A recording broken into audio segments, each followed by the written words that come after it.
station.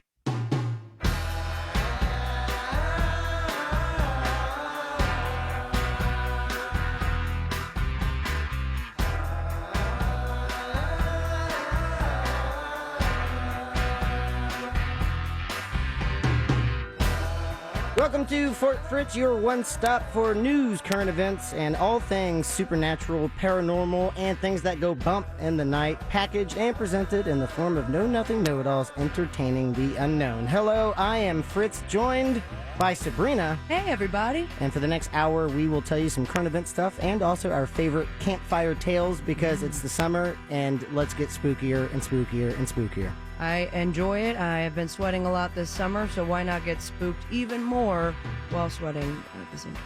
Sabrina, let me ask you this. Do you think we are alone in the universe? Absolutely not. Okay, so this is a question most people have either problems with or they already know what they're going to say, either yes or no, right? Correct. I would imagine. So this is from ancientorigins.net, ancient-origins.net. Someone took the one without the hyphen, huh? Yeah, and that How rude. ancientorigins.com probably, and they're like, .net. No, I got to add the hyphen. The article is, are alien messages encoded in our DNA? Oh. The article posits that are we alone in the universe? This is a question most people have pondered at one time or another. We know that the closest planet is light years away. That means it would take light, which travels an ungodly amount of miles per hour. 7 miles an hour is light.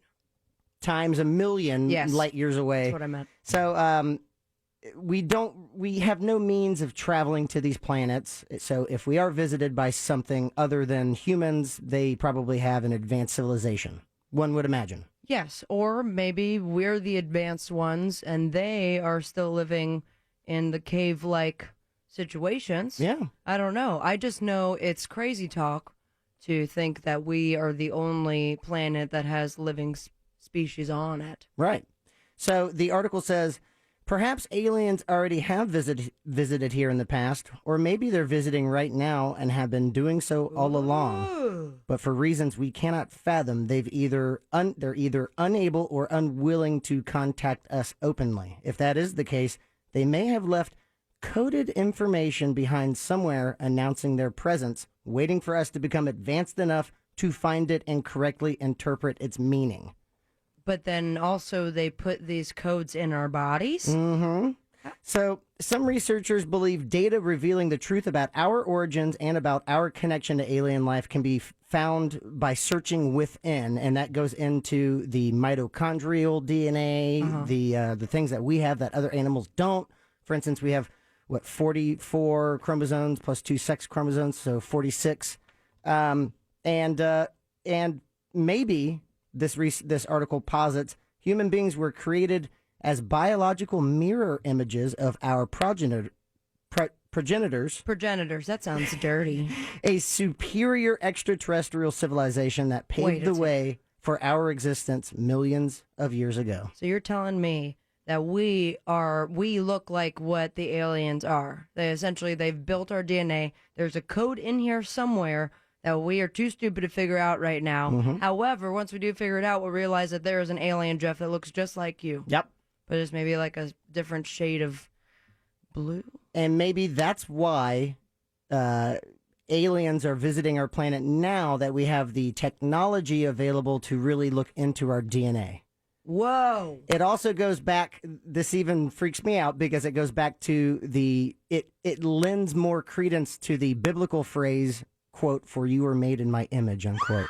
You're right. So God's the alien. Maybe. Huh. Amen. So we have DNA that may or may not have some kind of semblance to extraterrestrial origin, but now we have a story that I think feeds right into this.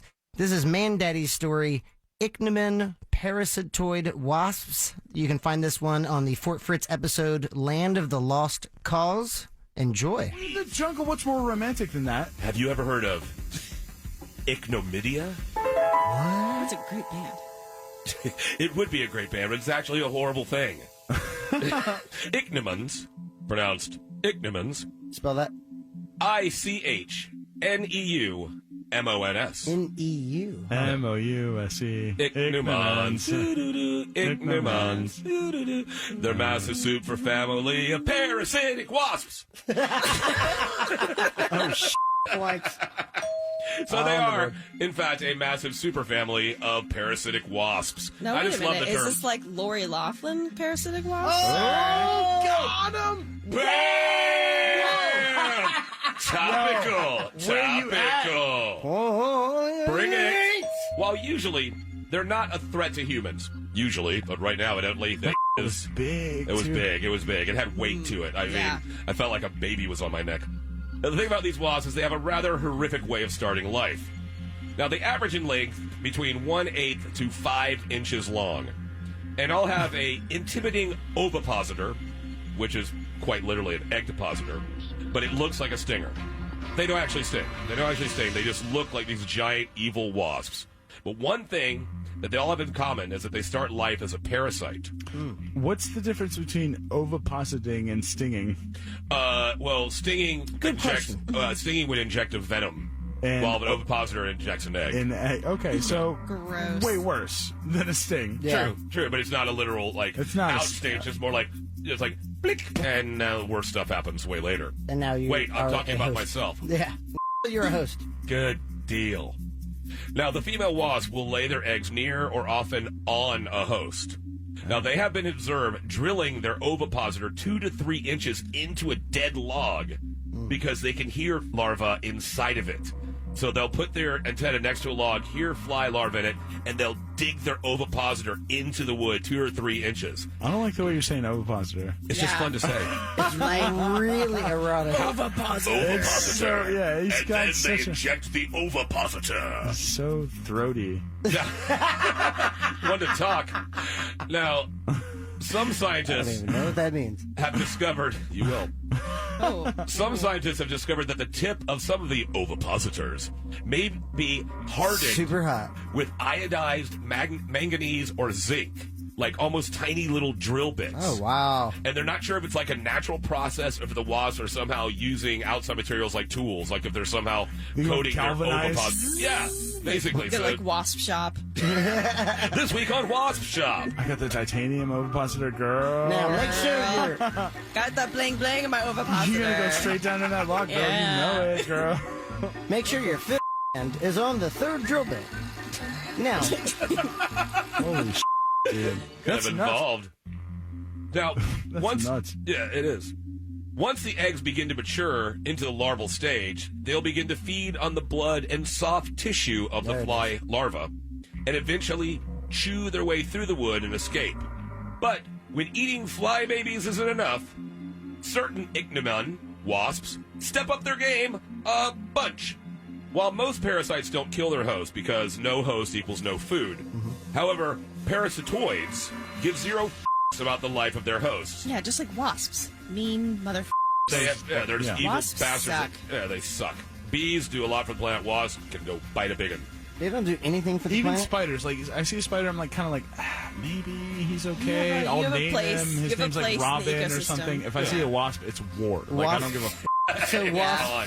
wasps have no benefit to the No, they just environment? help other At least wasps. for us, maybe. Yeah, They're I just don't like know. normal wasps in the white But they suck. culture. They just help themselves and nothing else. Yeah. But- See, there you go. That was See? Angela's Second joke, shot, though. Lori Loughlin, where Yeah. you at? Hashtag twice. Get the Felicity two-piece. Huffman as Ba-boom. well. Yeah. One of the things also that they've been observed is using a sort of mind control against their hosts. What? So one breed of wasp lays their eggs up to about 80 directly inside of caterpillars. They land on a caterpillar, put in the ovipositor, and just drop in the eggs. Gross. Now, once inside, the eggs begin to mature. It's just And- a serial rapist. basically, but way Way more worse. horrible. Way more horrible. Now, the eggs begin to mature and feed once again on the body fluids, but somehow they always avoid eating any vital organs.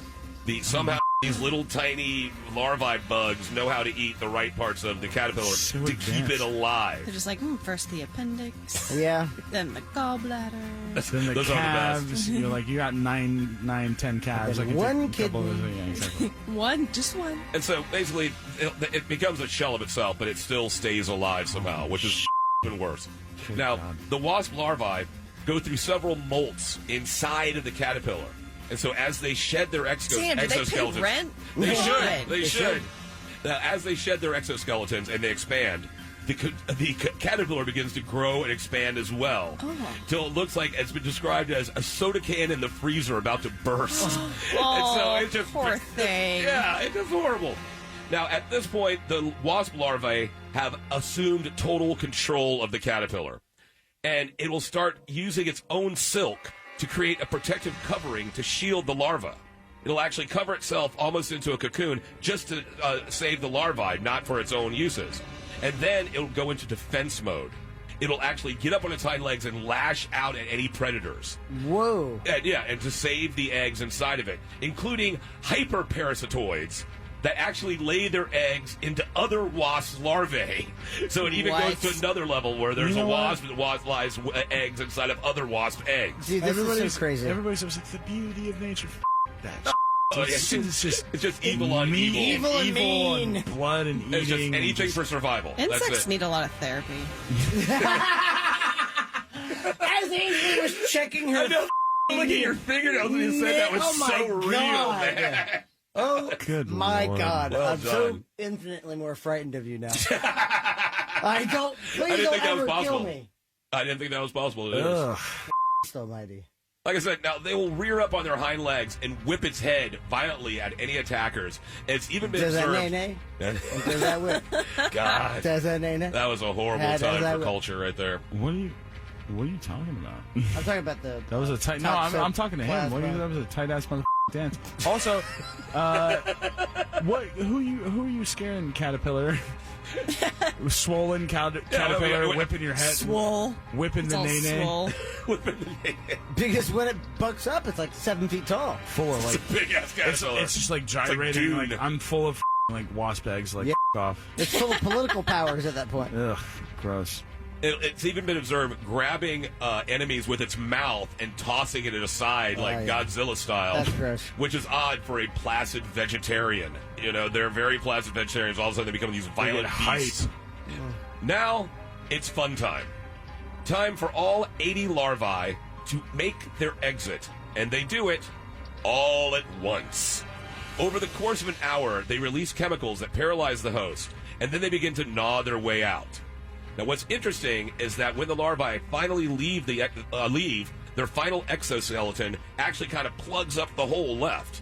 So they actually create sort of like a half-ass bandage surgery like as they leave. So it doesn't, once again, the host doesn't die immediately as it should. As it bursts out, you think it would just finally be the death. Nope, still keeps it alive for a little bit. And so the host is now gravely wounded and basically will just live out for a short amount of time because it can't eat, has no blood, anything, eventually dies. But how do they mind control the host?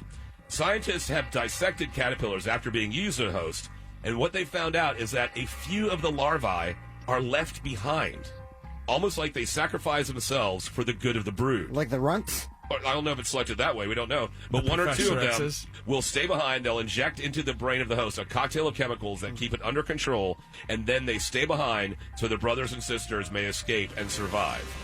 So it's like drug it up. They like two of them like for the team. We'll take it for the team. Just and like draw straws. They could, like just like when a plane's going down and someone has to control the plane so it hits. They're like, you guys go. I've got this. That's basically it. You know, these are the Captain America of the wasp larvae. Spoilers. Come on. So, once again, as we've always learned, as we look into the horrors of the macro world around us, if you zoom into the micro, you can find some of the scariest shit around. It's so terrifying. Yes. Just like Ichneumon wasps. Ichneumon wasps. Terrifying, scary, and now I've got bugs inside of me! Yeah, you're scary. Don't go anywhere. More current events and stories upcoming on Fort Fritz, Real Radio 104.1. Fort Fritz on Real Radio 104.1. Welcome back to Fort Fritz. I am Fritz. Right over there is Sabrina. Jumping back into current event news, UFOstalker.com, one of my favorite websites. If you're out and about, let's say you're in Missouri, and you're like, I want to see if any aliens have visited Missouri, just go to UFOstalker.com. Do they have sightings in Florida as well, or just Missouri? Well, glad that you brought that up, because I just today typed in Florida, and I found one from August 7th, just a couple of days ago. Yes. In Ocala, Florida. That is very close. Yep, this was reported to MUFON, and I will go ahead and read what the eyewitness said about it. Ongoing for the past 4 nights and gets worse every night, and I'm sure it's going to happen again tonight.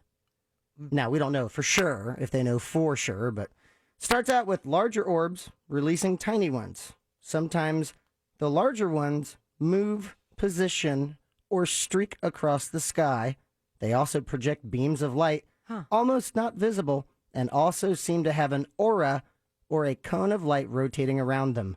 The little ones blink and fly all around at night, and the dark blue ones land on people's windows, including mine, and much more that can't be explained. Bum, bum, bum. So that is a summary. 4 to 6 big lights and mini orbs for the past 4 nights. I think they're playing marbles up there. Maybe, yeah.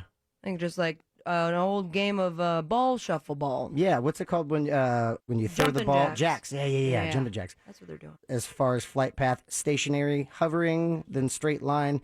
But if you are curious, just check out MUFON case 102611 right here in Ocala, Florida, just a couple of days ago. Interesting. So I always want to know what people that are posting this, seeing these sightings, the information about them. Yeah, exactly. Like I'm a 50-something-year-old that still lives with my mom, or am I a successful researcher that loves to vacation in Ocala and happen to catch this? Was there video pictures, or just we're taking his word for it? There are no pictures, but if this person is to be believed, I hope they get their camera out soon. Amen, sister. However, sometimes truth can be a lot stranger than fiction. I know that's an old cliche, but this is my story. You can find this on the Fort Fritz episode Terror at 40,000 Feet. A bit of a disclaimer, if you're about to go on any kind of cross-country trip on an airplane, you might want to reconsider. Although entirely safe, there are instances like these. This story is called The Last Minutes of Air France Flight 447, and you can hear this on the Fort Fritz Campfire Tales on the iHeartRadio app. Have you guys heard of Air France Flight 447? No, but I'm pretty sure about to. This actually is the precedent to the Malaysian Airlines flight MH370 that happened just a few years ago, back in 2015. Still have no idea. Just bye-bye. Disappeared. Aliens. Air France Flight 447 took off from Galileo International Airport. So Galileo. Yeah, but it's Portuguese, so it's like Galileo. They're like Galileo International Airport at 7:29 p.m. This was May 31st, 2009. The Air France Flight 447 would soon enter the constantly rewritten book of major airline disasters, unfortunately. The flight was an Airbus A330. So this is a modern, this is 2009. It's a modern 300 passenger plane, I think. And it was heading to Paris, France with a planned 13-hour duty time. So that's flight duration, also pre-flight planning, landing, and then hotel accommodations, getting every staff situated. Normally, the A330 is designed to be flown by a crew of 2 pilots, but due to this longer flight path, the crew on that evening was Captain Marc Dubois. He had over 10,000 flying hours, 58 years old, and 2 first officers. So the first one was David Robert. He had over 6,000 flying hours. He was 37 years old. And Pierre Bonin, with over 2,000 flying hours at 32 years old. So altogether, they had a ton of experience. A whole bunch. The A330 had a rest cabin just behind the cockpit because it could just keep on going. Captain Dubois, who again was 58 years old, he sent First Officer Robert to rest for the first break period. So they took off at 7:29 p.m. and Captain Dubois sent First Officer Robert to rest for the first break period, and he was going to take the second one because it's a 13-hour international flight from Rio de Janeiro, Brazil to Paris, France. Wow. You are going... Some fancy motherfuckers, right? And also, it's Rio de Janeiro. Kyo. They don't say R's in Portuguese. Everything is, if it begins with an R, you say with an H. Captain Dubois was going to take that second rest for himself. At 1:55 a.m., the captain woke First Officer Robert told him to take his place, which would be, the main in command. And he briefed both of the first officers before he took his rest 6 minutes later at 2:01 a.m. This is all local time. A couple minutes after that, the pilots warned the cabin crew the aircraft would be getting into really, really hard turbulence. This was in the intertropical convergence zone where the different trade winds all hit from the northeast and southeast, almost like this triangle, and that results in either stagnant calm winds, like nothing is going on, or the most violent supercells that can go up to 120,000 feet. Damn! Wow. They started getting hail and grapple. Do you know what grapple is? Janine Garoppolo? Grapple is like sleet. It's like that, hail, ice that just clings. Oh yeah. And it's just immediately, it's like It looks plasma. like the plane's freezing when Yeah. you look out and you're up Yep. there, and it looks So Okay. that's Grapple. grapple. So hail and grapple starts hitting the plane at 2:01 a.m. This is where they hit the first snag that will drop them out of the sky. Pitot tubes, P-I-T-O-T. They're small tubes that are airspeed indicators, and they're located underneath airplanes. They're located underneath the cockpit. They became completely clogged at 2:10 a.m. when the airplane didn't know how fast it was going anymore. It disengaged completely from autopilot to alternate law 2, in quotes. This is manual flying. This immediately caused the craft to roll to the right from turbulence, which then made the pilot overcorrect to the left, shuttering the plane again. So you have to imagine passengers are immediately like, what the is happening? This would happen for several minutes. Just going back and forth once again. Just this pitch happened for 30 seconds as First Officer Bonin was fine-tuning the manual controls because he saw it. He goes, okay, well then, I have to do this, I have to do this. He suddenly pulled up on his side stick, which pitched the plane's nose up, which was excessive and entirely unnecessary. This caused the first stall warning. Since the angle of attack tolerance was exceeded. So they had a flame out. They were flying blind at this point. They had no gauge. They didn't see how fast they were going. So when they heard stall, First Officer Bonin, who was 32, had the least amount of experience, engaged in solo mode. He's now pulling up, nose up. Their speed is immediately dropping. It dropped from 315 miles per hour to 60. Jesus Christ. Wow. Does he fast enough?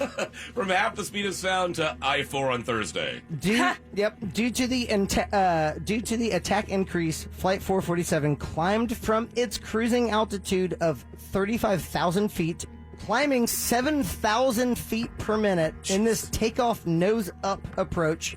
Only takeoffs do that kind of nose up, and they even do 2,000 to 3,000. So never 7,000 feet per minute. At 2:11 a.m., the aircraft had climbed to its max altitude of 38,000 feet. That's up there. The nose was now at 16 degrees. Thrust was fully forward. These engines were going 100%, both of them. So this thing could easily do over 1,000. The first of 75 stall warnings activated while the nose was at 30 degrees as the plane descended, of which it never took further control. First Officer Robert took control, pushed forward to angle the nose down, which is the correct thing to do. Yeah. You then angle the nose down, restart the engine to get another flame, and then you can throttle forward, as crazy as it sounds, at the sky to build lift. Have you ever seen, at an air show, when they do controlled stalls? Yes. That is just terrifying to think of that happening uncontrolled. When you see the planes do that, and when they just stop and just start, basically leaf in the wind, and then they'll kick in the engines because, they're doing it on purpose. I've actually done that in a Cessna before. How am I not Really? surprised? How am I not surprised by that in any shape or form? Yeah, it's awesome. That is not the word I need to describe it. I mean, it wasn't as intense as that, but a friend of mine was getting his pilot's license and he took me out and he did a couple zero gravity falls with me. It was great. That is incredible.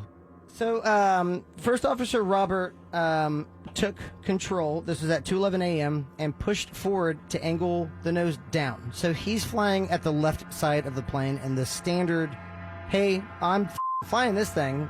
How about you settle down? However, I don't think that's the terminology they used at that point and that calm tone of voice. Simmer down now. Hey, buddy, come on. First Officer Bonin, to his right, was pulling back, canceling out this effort. And there is a video on YouTube where you see exactly what the left officer is doing and what the right officer is doing. It's super heartbreaking to even watch.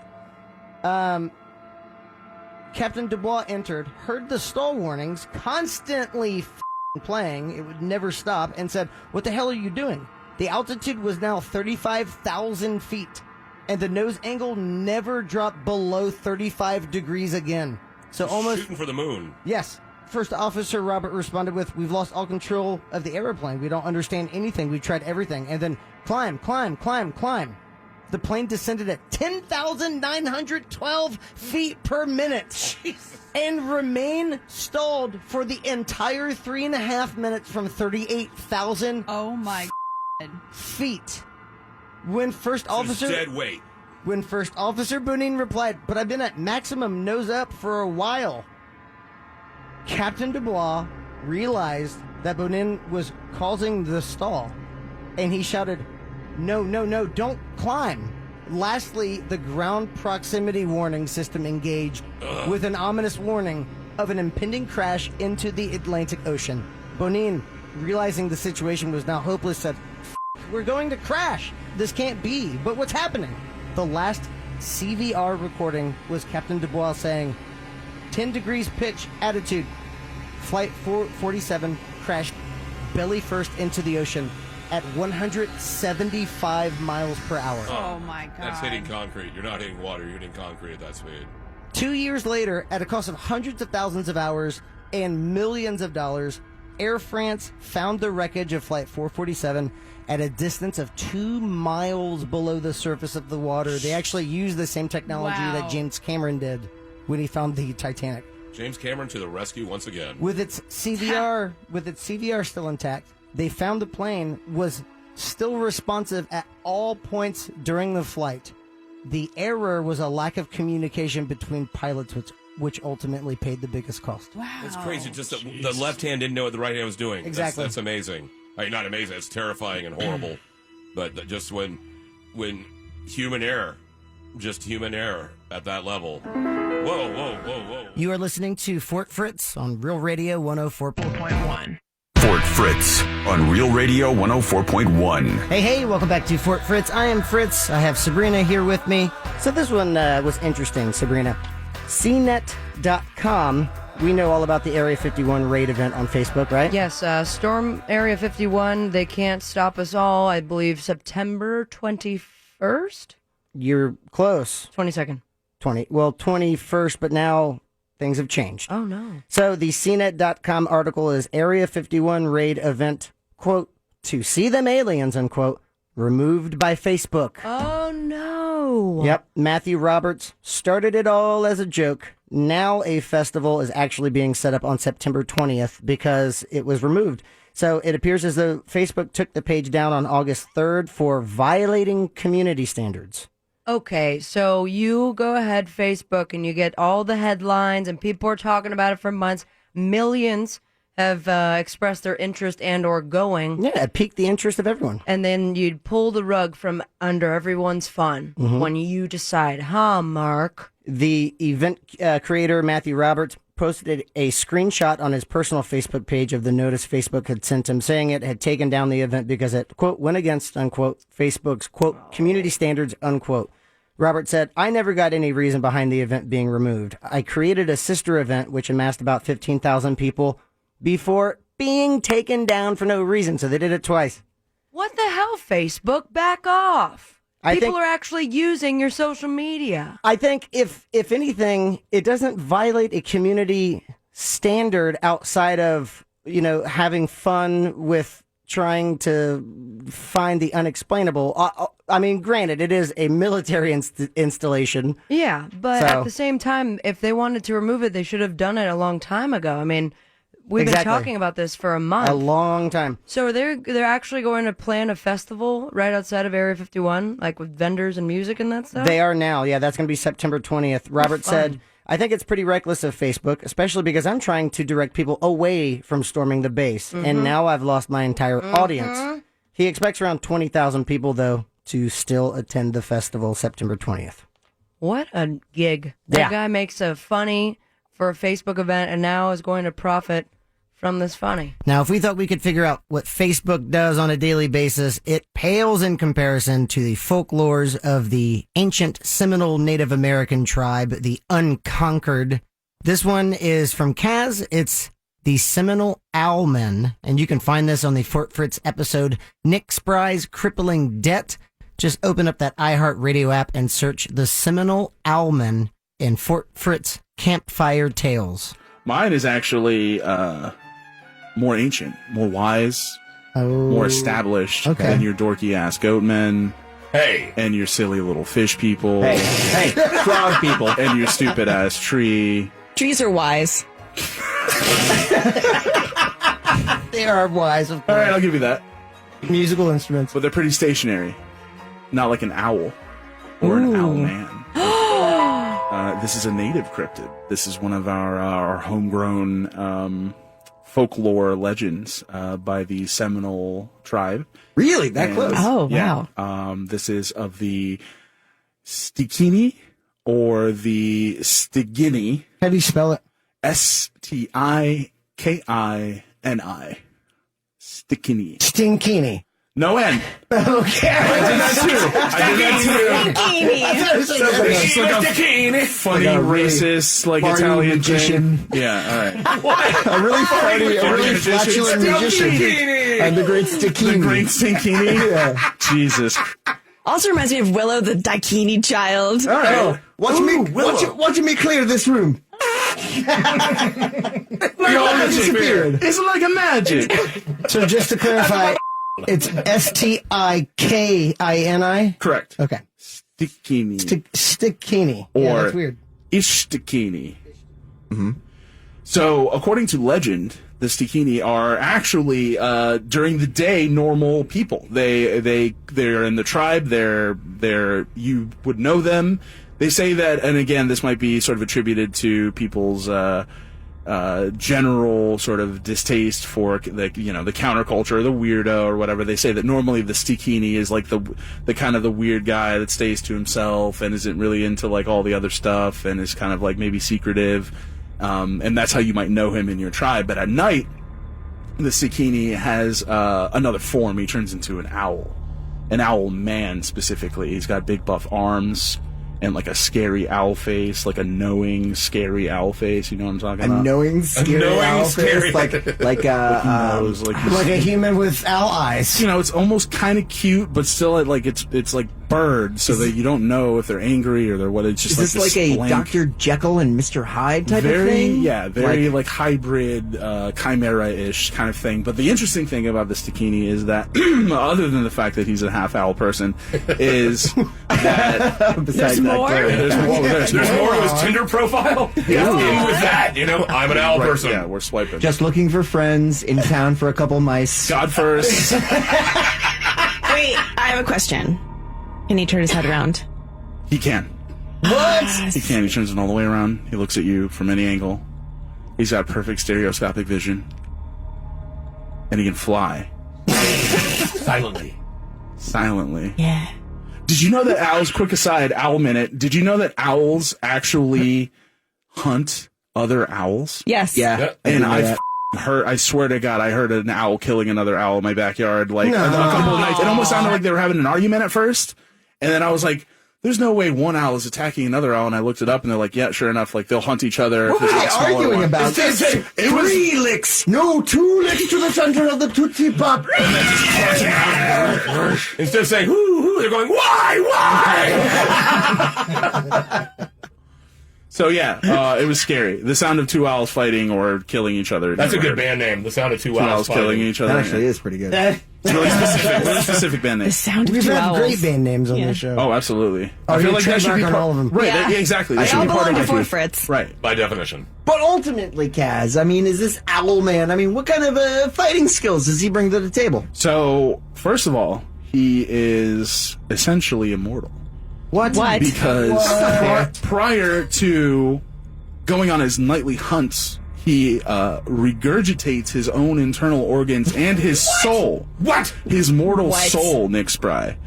He regurgitates these and hangs them up in the trees to hide from would-be predators or potential assailants. What is that? So a soul has weight and can hang. Correct. Like Peter Pan's shadow? Like, what's going on? It's like a combination of Peter Pan's shadow, a sack full of human organs, and just sort of like a general mucusy kind of like containment thing that he can then hang up in a tree. If anything, that makes him super vulnerable to anyone who is like, you know, trying to like an underwear thief or something like that.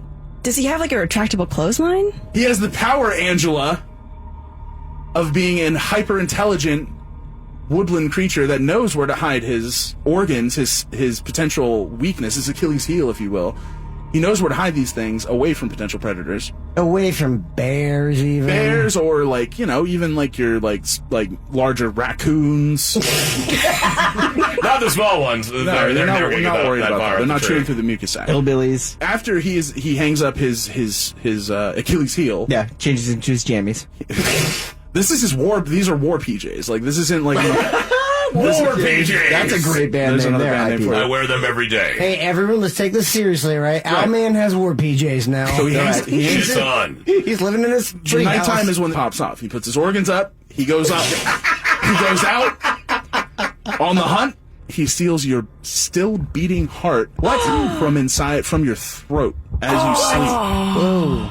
And So like through the throat down, or like through in the the throat mouth, down. and, you know, like through the mouth down, or through the mouth throat down, mouth right in, Okay. grabs it out, eats it, and then he returns to his organ sac and he reconsumes his organs and his soul, and he reconvenes in his normal human body, and he returns to the tribe, never to be suspected. Damn. So we've Terrifying. we've got brute force. He's ripping your heart out of your chest. He's ancient, and he's wise, All right, and he's buff too. He's buff like the goat man. And he can also live forever. He lives forever. Well, I mean, come on.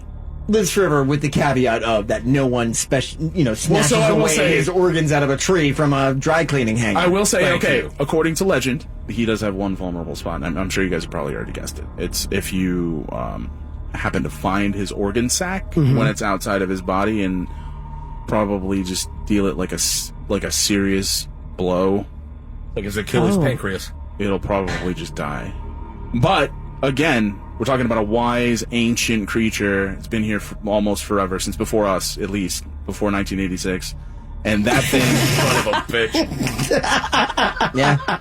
and that thing, I think would have the foresight to get a good hiding spot. And I trust him. Okay, I don't okay. really question him because he's pretty wise. And I don't like looking at birds in the face too long. I'm gonna get that sack. In just a few minutes, Sabrina and I have a ghost story that will definitely creep you out. More Fort Fritz on Real Radio 104. Mills Air. Fort Fritz on Real Radio 104.1. Welcome back to Fort Fritz. I am Fritz. Sabrina is also here with me. This is a video that's been making the rounds. I'm going to go ahead and hit play because the music Why is do you have pornography up right now, No, Dev? Come on. That's this tab. Oh, got it. So this is from StoryTrender.com. I saw it first on Cater's News, which is kind of like an aggregate site for different videos. The title, Surveillance Camera Spots Creepy Ghost Figure Running Down Driveway 4 days After Father Passes Away. So I'm going to hit play. Tell me what you see. Whoa. Nice scary music. There it is. Oh, wow. This is at realradio.fm if you'd like to see that was it. him. That was him. Look at that. There's a shadow in the car first, and then it moves. It's like a mist. Wild. How do you feel about, figures like that? Here, earlier talking about aliens and stuff, but what do you think that is? Do you think it's a spirit? Do you think those spirits exist? Or is it the energy that they once had and it did not get put into the ground proper? I think, that's a tenet of physics, right? Energy cannot be destroyed or created. It can only be like transmogrified. And so I don't know, but there's a really fascinating backstory behind this From the article, a ghostly spirit was spotted running down a household's driveway only 4 days after the death of the grieving homeowner's father. Now, number one, we don't know if it was running. Yeah, I would say a jog at most. Didn't have any legs. I don't know. If it does have legs, ghost legs, maybe they're longer. Yeah, so it was how just long- taking a big stride. Do ghosts have shorter or longer strides? Even though Bjorn states he doesn't believe in ghosts, which is common, he couldn't find any other explanation for the spectral figure and its reflection in the windows of his home, especially considering Bjorn's wife's father passed away only 4 days prior to the sighting. Oh my God, that sounds kind of like a nightmare that your dead father-in-law is haunting you at your house now, right? Well, going back to what you said about an emanated spirit, if someone was grieving for someone who has passed, maybe they kind of gave that energy an invitation to manifest itself. It's an interesting point. To kind of, say, hey, everything's fine. We're good here. Yeah. And also, good on that guy for finding that piece of footage. I have a security camera, and I never think, I always think when I'm doing something really weird at home to go back to the footage to put that on the internet and have people laugh at me. Sure. But never do I go back to look for ghosts when I'm sure it's happened. Yeah, right? You could totally look for ghosts. Bjorn said, I got really creeped when I saw the video because it really looks like a shadow, and I would agree, moving around my front bumper and then between my car and my house. Weird. So go to realradio.fm, check out that just absolutely puzzling, creepy ghost video from Sweden. Now, sometimes grieving can be sentimental or even special, as in that story. But then we have tales of a grieving woman on the entirely other side of the spectrum in Mexico. This is Angela's story, La Llorona, and you can find this on the Fort Fritz episode, For Whom the Dam Tolls. Just search La Llorona with 2 L's, The Weeping Woman, on Fort Fritz Campfire Tales and the iHeartRadio app. This looks like a river of tears. It does look very sad. Have you guys ever heard of La Llorona? No. No. Let me tell you about her. La Llorona, or the Weeping Woman, is a legendary ghost of Mexican folklore who causes misfortune for all who are near her or hear her. And her story teaches you to always take kindly to your kin. How do you spell this? L-A, and then L-L-O-R-O-N-A. La Llorona. Llorona. So lloró. I'm like messing up the end of Llorona it. is to cry. It's to cry. So it's the crying woman. The crying sin. Whoa, the La woman. Llorona means the weeping woman. The Weeping Shade. No one is certain when this legend originated, but the common thread is that she is the spirit of a broken-hearted woman who drowned her own children and now spends an eternity looking for them in rivers, lakes, and streams. She roams from Mexico to South Texas, wailing into the heavens searching for her children and drowning other children she finds on her sad, infinite journey. Oof. Rough. Yeah. Like, if I can't have mine, no one can have No one theirs. can have any, right? Yeah. That's Pretty rough. much. Oof. Maria was born into a poor peasant family in a small village in Mexico. She was captivating, said to be the most beautiful girl in the world. Poor and rich men of the area pined for her. During the day, she would work with her family, but at night she would drape herself in the finest white gowns and gallivant about the local fandangos, teasing all of the men.